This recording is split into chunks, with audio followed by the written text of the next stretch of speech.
Retirement എന്ന് പറയുമ്പോൾ ഒരാൾ തനിക്ക് വരുമാനം ലഭിച്ചുകൊണ്ടിരുന്ന പ്രവർത്തനം നിർത്തിയിട്ട്, അതായത് ജോലി അവസാനിപ്പിച്ച് അല്ലെങ്കിൽ ബിസിനസ് അവസാനിപ്പിച്ചിട്ട് താൻ അതുവരെ സമ്പാദിച്ച സമ്പാദ്യം കൊണ്ട് ജീവിക്കാൻ തുടങ്ങുന്നതിനെയാണ് റിട്ടയർമെൻറ്റ് എന്ന് പറയുന്നത്. തൻ്റെ ജോലി കഴിഞ്ഞ് ഉള്ള സമ്പാദ്യം വരുമാനം ലഭിക്കുന്നതിന് വേണ്ടി എവിടെയും നിക്ഷേപിച്ചിട്ട് നമ്മുടെ ജീവിതം ആരംഭിക്കുന്നു. അതിനാണ് റിട്ടയർമെൻറ്റ് എന്ന് പറയുന്നത്.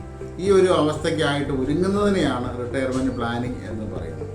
തൻ്റെ ജീവിത സായാഹ്നം സന്തോഷത്തോടെ ആനന്ദകരമായിട്ട് ജീവിക്കണമെങ്കിൽ ഒരു നല്ല റിട്ടയർമെൻറ്റ് ഇൻകം ഉണ്ടായിരിക്കണം. ആധുനിക കാലഘട്ടത്തിൽ റിട്ടയർമെൻറ്റ് പ്ലാനിങ്ങിൻ്റെ പ്രാധാന്യം വളരെ വർദ്ധിച്ചു വരികയാണ്. അതിന് പല കാരണങ്ങളുണ്ട്. വാർദ്ധക്യത്തിൽ ഒരു നല്ല വരുമാനം ഉണ്ടെങ്കിൽ മാത്രമേ നമുക്ക് മറ്റുള്ളവരെ ആശ്രയിക്കാതെ ജീവിക്കാൻ കഴിയുള്ളൂ. Why retirement planning? റിട്ടയർമെൻറ്റ് പ്ലാനിങ്ങിൻ്റെ ആവശ്യകത എന്തൊക്കെയാണെന്ന് നമുക്ക് പരിശോധിക്കാം. ഒന്നാമതായിട്ട് ഇൻക്രീസ് ഇൻ ലൈഫ് എക്സ്പെക്റ്റൻസി, ആയുർദൈർഘ്യം വർദ്ധിക്കുന്നു. ആധുനിക വൈദ്യശാസ്ത്രം വളരുന്നതനുസരിച്ച് മനുഷ്യൻ്റെ ആയുസ് കൂടി വരുന്നു. പുതിയ പുതിയ മരുന്നുകൾ കണ്ടുപിടിക്കുന്നു, വാക്സിനുകൾ കണ്ടുപിടിക്കുന്നു, റോബോട്ടിക്സ് ചികിത്സ ഏറ്റെടുക്കുന്നു, AI ഒക്കെയും എത്തിയിരിക്കുന്നു. ആയുസ് മനുഷ്യൻ്റെ ഇത് കൂടിക്കൊണ്ടിരിക്കുകയാണ്. രണ്ടാമതായിട്ട് decline in joint family structure. ഇന്ത്യയിൽ പണ്ട് കൂട്ടുകുടുംബ വ്യവസ്ഥ നിലനിന്നിരുന്നു. വലിയ കുടുംബമായി എല്ലാവരും അധ്വാനിച്ച് വരുമാനം ഉണ്ടാകുന്നത് എല്ലാവർക്കും വേണ്ടി ചെലവഴിച്ചിരുന്ന ഒരു സിസ്റ്റമായിരുന്നു അത്. ഇന്ന് അണുകുടുംബങ്ങളാണ്, ന്യൂക്ലിയർ ഫാമിലി. ഓരോരുത്തരും പ്രത്യേകം കുടുംബമായിട്ട് താമസിക്കുന്നു. സ്വയം വരുമാനം നേടി അവർക്ക് വേണ്ട ചിലവുകൾ ചെയ്യുന്നു. എല്ലാ കാര്യവും സ്വയം നിർവഹിക്കേണ്ടി വരുന്നു. അതാണ് പ്രത്യേകത. മൂന്നാമതായിട്ട് ഇൻക്രീസ് ഇൻ ഡിപ്പെൻഡൻസി റേഷ്യോ. ഇന്ന് കുടുംബങ്ങളിൽ മക്കളുടെ എണ്ണം കുറവാണ്. എല്ലാവരും ബാധ്യതകൾ ഒരാളുടെ തോളിലെത്തുന്നു. ആശ്രിതരുടെ എണ്ണം വർദ്ധിച്ചു വരികയാണ്.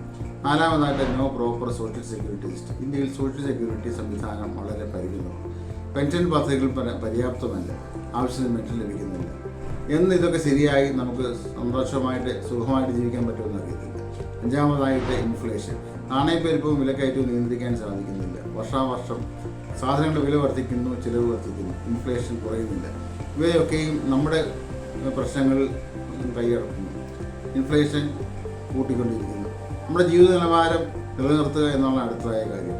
പെൻഷനായതിനു ശേഷവും നമുക്ക് ജീവിത നിലവാരം കുറയാൻ പാടില്ല. നമ്മൾ കുറയ്ക്കുവാൻ ആഗ്രഹിക്കുന്നുമില്ല. ഈ കാരണങ്ങളൊന്നും തന്നെ നമ്മുടെ നിയന്ത്രണത്തിലല്ല. നമുക്ക് ചെയ്യാൻ കഴിയുന്നത് വാർദ്ധക്യകാലത്തേക്ക് വരുമാനം ഉറപ്പുവരുത്തുന്ന ഏതെങ്കിലും പദ്ധതികൾ നിക്ഷേപിക്കുക എന്നുള്ളതാണ്. അതിന് ബുദ്ധിപൂർവമായ തീരുമാനങ്ങൾ എടുക്കേണ്ടിയിരിക്കുന്നു. നിങ്ങൾക്കും ഒരു നല്ല റിട്ടയർമെൻറ്റ് പ്ലാനിങ്ങിൻ്റെ ആവശ്യമുണ്ട്. മറ്റുള്ളവർ ചെയ്തതുപോലെയല്ല നിങ്ങൾ ചെയ്യേണ്ടത്. നിങ്ങളുടെ കുടുംബവും സാഹചര്യങ്ങളും, നിങ്ങളുടെ വരുമാനം, നിങ്ങളുടെ ചിലവ്, നിങ്ങളുടെ കുടുംബത്തിലെ കാര്യങ്ങൾ എല്ലാം വ്യത്യസ്തമാണ്. അതുകൊണ്ട് നിങ്ങൾക്ക് നിങ്ങളുടേതായ ഒരു വരുമാന മാർഗം ഉണ്ടാക്കിയിരിക്കേണ്ടിയിരിക്കുന്നു. അതിനായ ഒരു റിട്ടയർമെൻറ്റ് ഇൻകം എടുക്കുവാൻ ശ്രമിക്കണം. അതിന് നിങ്ങളെ സഹായിക്കാം. സൗജന്യമായി തന്നെ സഹായങ്ങൾ ലഭിക്കും.